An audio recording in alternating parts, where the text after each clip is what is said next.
Hello friends, welcome to my channel টিউলি ব্লগসে তোমাদের অনেক স্বাগত। তো আজকে আমি তোমাদের দেখাবো আমি কিভাবে ডিম আলু চচ্চড়ি করে বাড়িতে রান্না করি এবং খাই।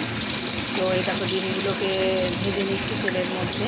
সেদ্ধ ডিম মানে প্রেশারে দিয়ে সেদ্ধ করি, দুটো সিটি দিয়ে সেদ্ধ করে নিই, তাহলে ডিমটা একটু নরম নরম হয়।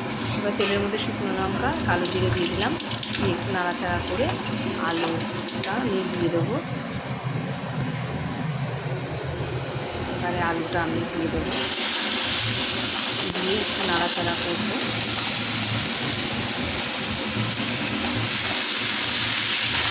একটু নাড়াচাড়া করার পর এবারে একটুখানি নুন দেবো।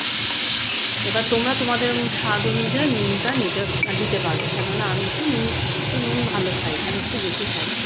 তো এই জন্য নুনটা দিয়ে একটু গামাখা করে ভালোভাবে করে নিই।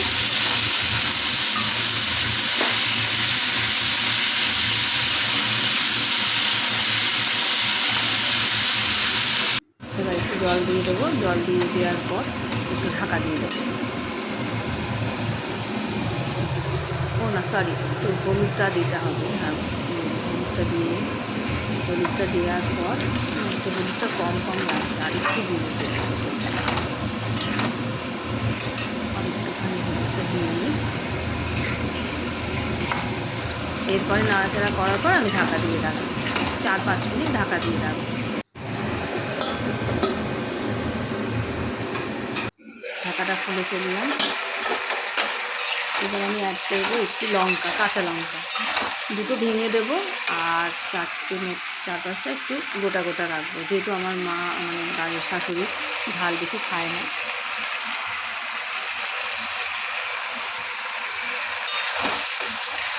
এটা দেওয়ার পর আমি আবার একটু ঢাকা দিয়ে রাখবো,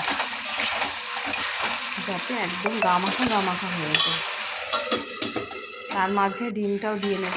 এই যে একদম রেডি, ডিমটা দিয়ে একদম রেডি, কষা কষা মতন।